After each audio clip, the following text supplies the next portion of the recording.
Berarti kita lanjutin sama tadi kan udah dijelasin dampak negatif ya, Kak. Mau ada tambahan lagi Kak dampak negatifnya sebelum ke dampak positif? Cukup sih, cukup. Kalau negatif kayak aku udah panjang banget dari tadi ya. Iya, nggak apa-apa Kak. Bagus malah kita nyari katanya banyak. Bahannya banyak ya buat dieksplor Bahannya ya. banyak, benar. Benar banget. Oke, berarti dampak negatif lah. Dampak positif ya, Kak? Oke. Oke. Dampak positif dari WFH ya, secara Iya. komunikasi. Oke. Yang aku sebenarnya dampak positifnya nih ya. Mungkin kalau dampak negatif kan tadi banyak gitu kan. Karena kan maksudnya gini, kita kan memang manusia terbiasa buat komunikasi secara langsung gitu kan. Maksudnya memang ketemu, tatap muka gitu kan. Tapi kan ya adanya pandemi, tapi untungnya kan dengan kemajuan teknologi, bahkan maksudnya apa ya, kita nggak yang bukan yang hilang komunikasi banget gitu, tapi mungkin komunikasi komunikasi kita berpindah wujudnya dari yang mungkin lisan jadi tulisan gitu kan, misalnya testing di WhatsApp, texting gitu kan, terus misalnya ya tadi aku kalau misalnya aktif pakai Basecamp gitu kan untuk di website. Mungkin sih kalau positifnya dari komunikasi WFH apa ya, belajar kali ya. Hmm, jadi kayak kita tuh jadi kayak belajar gimana sih komunikasi yang baik kalau misalkan kita lagi jarak jauh gitu, misalkan kayak gitu. Karena kan balik lagi ya kan tujuan kita pastinya gimana nih caranya nih kita mengkomunikasikan pekerjaan kita gitu kan. Misalnya kita ada mau plan marketing dan sebagainya gitu kan. Itu target-target kita, tim kreatif juga pun punya target yang sama gitu kan. Gimana nih bikin konten yang bagus dan sesuai arahan dari tim marketing misalkan kayak gitu. Nah, tapi kan untuk mencapai goal kita berarti butuh effort karena kita lagi WFH. Paling positifnya kita jadi banyak belajar sih gitu. Dari segi komunikasi ya, jadi bisa misalkan memperhatikan gimana kita texting di WhatsApp gitu kan, terus kita jadi lebih di Zoom nih misalkan, oh kita jadi belajar teknologi juga kali ya gitu kan, oh ada pakai Google Meet, bisa pakai Zoom, bisa pakai dan sebagainya gitu kan, terus sama oh iya kita jadi bisa coba berbagai macam alternatif kalau misalkan kita memang nggak bisa ketemu secara langsung gitu, jadi misalkan oh yang nggak ribet sebenarnya kayak misalnya mungkin kan kita kan belum bisa ketemu nih ya, aku nggak ngerti sih mungkin kalau kata Adel sih kemarin ngomongnya harusnya bisa ketemu ya kalau untuk wawancara ya, cuman kan aku menyarankan untuk ya udah kalau misalkan bisa Zoom aja gitu karena kan kebetulan aku sama teman-temanku tuh kerjanya full ya, maksudnya agak padat, minggu tuh bener-bener dipakai biasanya buat istirahat gitu, jadi uh, mending sih Zoom aja gitu kan. Nah, misalkan kalau komunikasi Zoom juga jadinya oh enggak ya sebenarnya enggak not too bad sih sebenarnya, enggak yang jadinya ribet dan sebagainya enggak. Cuman gimana kita memang memaksimalkan wadahnya aja gitu. Itu sih paling positif. Oke, makasih Kak. Itu tadi dampak positif sama negatif lah ya. Balance lah ya Kak. Paling Mm-mm. kalau positifnya kita Apa jadi sih bisa gitu aja ngulik, sih. ngulik lebih banyak lah ya. Iya gitu, jadi kreatif aja gitu. Oh iya bisa Zoom, oh iya bisa testing dan sebagainya. Sama ya lebih apa sih namanya, lebih memaksa kita ya. Mungkin kan dulu ada orang yang dia tuh kalau misalkan di luar, kalau misalnya ngomong langsung nih dia kayak talk aktif gitu, kayak cerewet banyak ngomong. Tapi pas di texting tuh kayak kaku apa gimana, nah kayak gitu. Jadi kayak belajar kali ya, maksudnya kalau misalkan komunikasi di teks, texting, ngechat gitu kan, chatting dan sebagainya tuh kayak gitu sebenarnya gitu. Dia melatih komunikasi gitu. Oke, berarti kita langsung ke pertanyaan selanjutnya tentang efisiensi waktu ya Kak. Hmm. Pas work from home, informasi yang diterima udah sesuai sama waktu yang ditentukan nggak sih Kak? Maksudnya gimana nih informasi yang udah waktu itu kan. Jadi misalkan kita dari atasan ngasih deadline sore atau deadline malam. Kira-kira nih staff-staff yang lain memanfaatkan ke efisiensi waktu atau enggak sih? Atau kadang ya Bu, maaf ya Bu, ini tadi karena ini alasan jaringan kah atau alasan apakah gitu. Jadi kayak memanfaatkan efisiensi waktunya udah bener Oh, atau enggak oke. ya gitu. Oh, iya. Karena WFH ya gitu. Iya Misalkan kalau benar. WFH kita nggak bisa Ya Bu kontrol kan ya jadinya. gini. Oke, oke. Oh, oh. Oh, I see, aku paham. Jadi kayak misalnya kita kan WFH, sering kali kayak kita nggak bisa lihat ya kerjaan staff kita tuh ngapain gitu kan. Dan jadi kita kasih deadline, sebenarnya dia, dulu kita nggak tahu kan, jangan-jangan dia nggak buka laptop, nggak ngerjain, malah ngerjain yang lain, jangan-jangan main game atau tidur, apa kita nggak tahu ya. Gitu ya maksudnya ya. Nah, kalau misalkan bisa manfaatin waktu atau enggak, itu tuh gini. Jadi di TSB sendiri tuh kita ada laporan.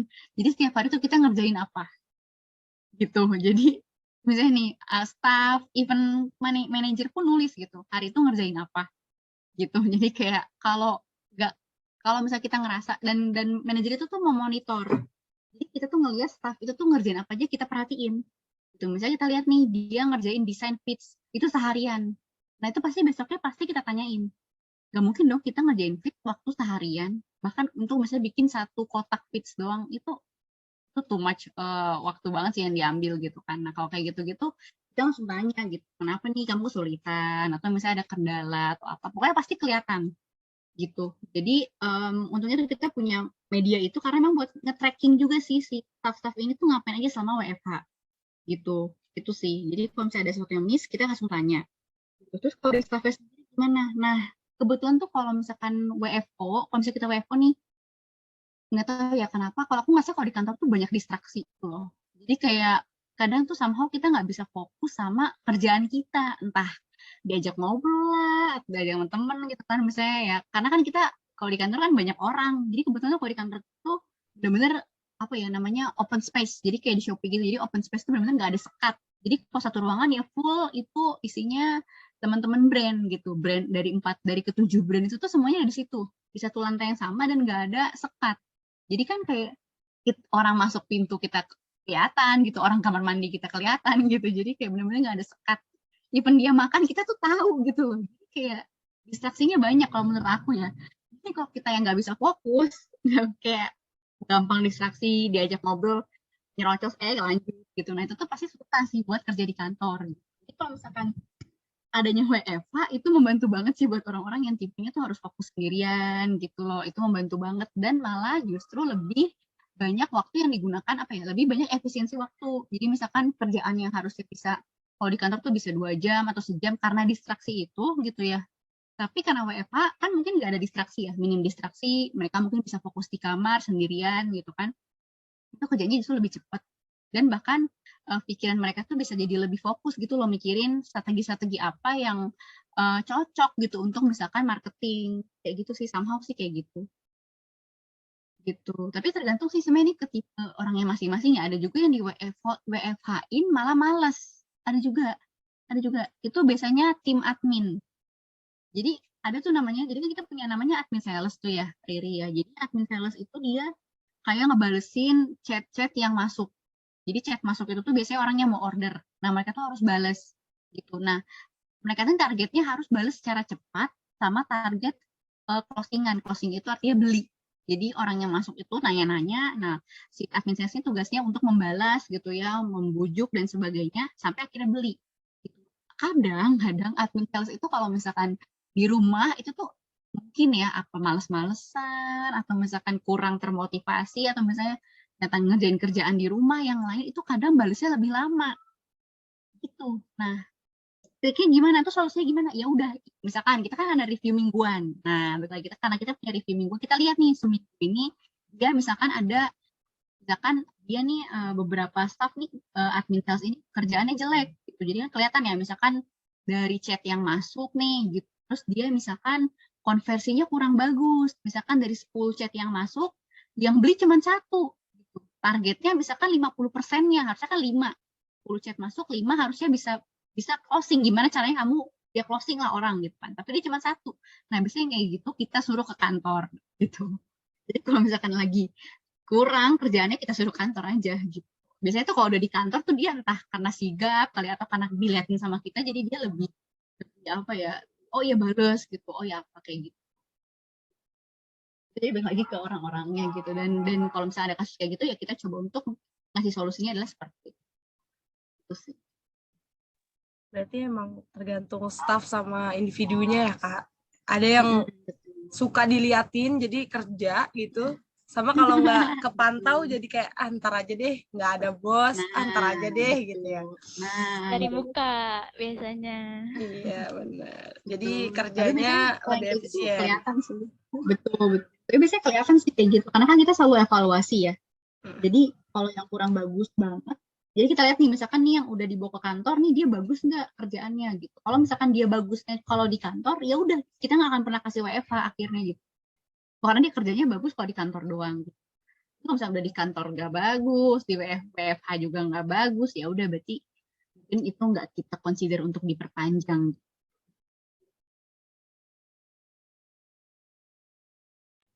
Oke Kak. Oke. Tadi ada keselip dikit yang tentang apa lebih efektif lisan atau tulisan sih.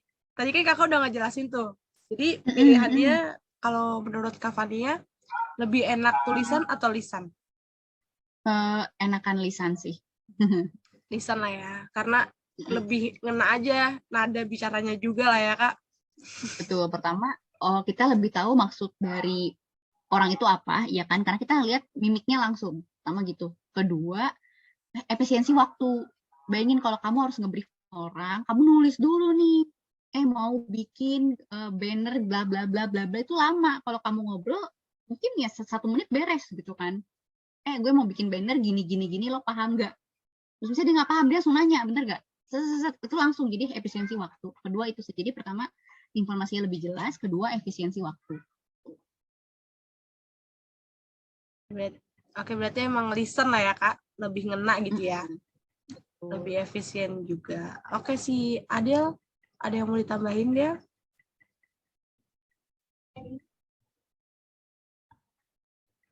Unmute dulu sayang. Jadi ini pertanyaan untuk terkait feedback atau umpan balik nih Kak. Biasanya tuh di Tasbia Brand pas work from home nih kerja di rumah. Umpan baliknya tuh kebanyakan positif, kayak misalkan mereka langsung ngerti gitu informasi yang disampaikan, atau negatif malah kayak acuh tak acuh, nggak ngerti, nggak mau gitu, atau malah mereka diem aja gitu nerima informasi kayak nggak tahu nih dia ngerti atau enggak dari informasi yang diberikan. Itu gimana Kak yang di Tasbia Brand itu feedbacknya? Oke. Nah, kalau feedback sih sejauh ini aku lihat sih oke. Maksudnya oke di sini adalah gini ya. Jadi kan kalau misalkan di kelas dia brand, oke nih, kalau secara komunikasi itu oke. Karena gini, kalau misalkan kita kasih tugas ke staff, itu staff otomatis dia akan mau nggak mau dia akan ngerespon. Karena kan gimana ya? Karena kalau dia nggak respon, ya dia nggak akan beres kerjaannya. Jadi balik lagi ke prinsip namanya profesional gitu. Jadi kalau misalkan kita udah tahu posisi kita harus bekerja, bahwa ini adalah sebuah amanah yang harus diselesaikan dan ini harus dikerjakan, maka masing-masing dari kita, baik itu manajer maupun staff, udah ngerti nih posisinya gitu. Oh, kalau atasan ngasih tugas, gue harus kerjain. Oh, kalau staff nggak gue kasih tugas, dia nggak ngerjain, gue harus kasih kerjaan gitu. Gue harus kasih brief, intinya kayak gitu. Jadi kalau misalkan ada nggak sih, tadi kan kamu bilangnya mungkin yang aduh nggak ngerti gitu dan sebagainya, kalau ada yang nggak ngerti itu pasti dia akan nanya, jadi dia pasti harus inisiatif gitu loh, nggak bisa dia diem gitu kan. Mungkin banyak ya, mungkin kalau di kampus sih banyak kayak gitu ya, kayak apa dikasih tugas kitanya nggak ditanya, udah diemin aja tugasnya, ntar biar dosennya nggak inget. Nah, kita nggak bisa kayak gitu, nggak bisa. Kenapa? Karena targetnya kelihatan, ada target gitu kan, ini kok nggak diganti gitu dan sebagainya, ada teguran, ada yang kontrol. Jadi kan karena kalau kita nggak ngerjain satu aja, staff nggak ngerjain, itu tuh nanti hasilnya kelihatan. Nah, mungkin kalau di kampus kan yang rugi kan diri kita sendiri ya, kita nggak ngerjain tugas, kita nggak ikut kerja kelompok, yang rugi diri kita sendiri. Tapi kalau di kerjaan, kalau nggak ngerjain tugas yang kena atasan, yang rugi manajer, nanti manajer ditanya sama atasan lagi gitu. Makanya kenapa manajer